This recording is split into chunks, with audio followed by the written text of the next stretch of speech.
All right, welcome back, everybody. Well, if you know the timeless songs of Burt Bacharach, like What the World Needs Now, Raindrops Keep Falling on My Head, or Do You Know the Way to San Jose? Well, then this conversation is one you will definitely want to hear. Musician and composer Rob Shirakbari bringing Burt's iconic music back to life on tour with a star-studded lineup of special guests. And here to tell us all about it is none other than Rob himself. Rob, thank you so much for taking the time to join us. You are so incredibly talented. We know you got a lot of work on your hands, but thank you again for joining us on the show.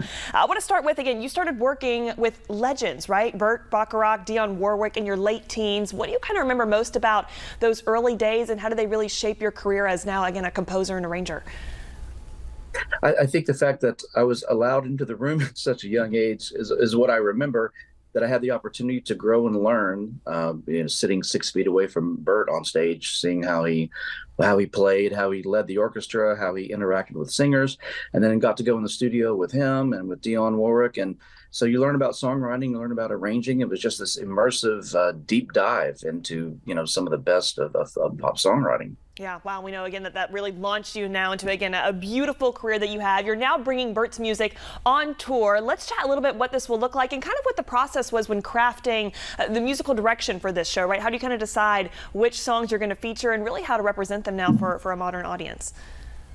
Well, we wanted to kind of go back to source with this, because I think my experience with Burt, seeing the songs through his eyes as the composer, also as the music director for Dionne Warwick for so many years, seeing how she as the prime interpreter approached the songs was very informative. We started with a big pool of about 60 songs, and then as we settled on our singers, our front line, that being Todd Rundgren, Wendy Moten from The Voice, and Tori Holub, we were able to then cast each song of who would bring their best to each of those songs and kind of what they gravitated towards. So that's where we started. We started with about 60. We whittled it down to about 40. So if you're a Bacharach fan, you're going to get all the hits that you expect, but we're also doing some deep dives into the catalog as well. I think you'll be very happy with that. Excited about this. And again, Rob, we know that you are so talented. You mentioned too, just again, the incredible lineup of talent on this tour, a powerhouse band that's also worked with a number of big stars. Tell me a little bit more about the talent you got with you, and again, what they're going to be bringing to the stage in Atlanta very soon. Well, we've got Probin Gregory, who plays trumpet, trombone, French horn, guitar, background singer. He was with Brian Wilson's band and the Beach Boys for about 23 years. Kazim Sultan is playing bass, who is a member of Utopia and Todd Rundgren's 50-year long-term band member. He's playing bass, also sings. We've got this very young, talented drummer, female drummer called Elise Tro. She's an indie artist, and she's done stuff like opened for Incubus and then been on Jimmy Kimmel Live.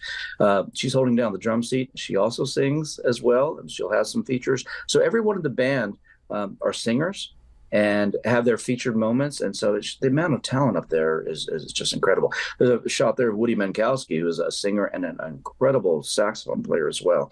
So you're going to get a lot of mileage out of this ensemble. It's 9 of us all together. Wow. We make a big sound. Yeah, absolutely. So again, it's an incredibly talented team led by you, of course, and again, just bringing such iconic music to life. Does that add a little bit of pressure, right? I mean, to put on a tour in honor of Burt, again, you've worked with him personally.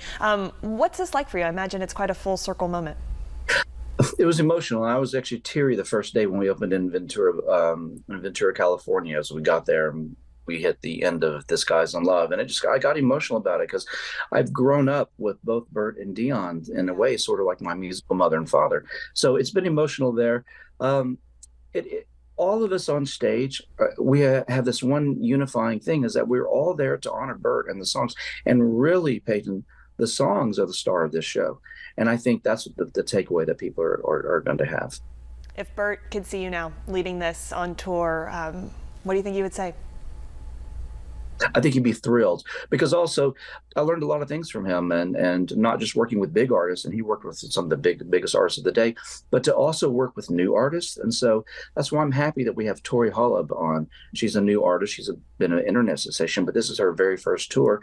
And I know that Burt would be thrilled that his music is still helping break the careers of new singers. Yeah, and Rob, again, we know that you are paving the way for them and leading this so beautifully. Thank you for the time. I wish we could keep, I'm sure you got a lifetime of stories that I would like to catch up on. But TV time, I know you know this entertainment world, but thank you so much. It has been an honor. Have fun. Again, we do want to stress this incredible tour coming to Atlanta. We'll have those details on our website, tvliving.com. But for now, Rob, thank you again so much, and have fun in our neighboring state. We're looking forward to this. Thanks.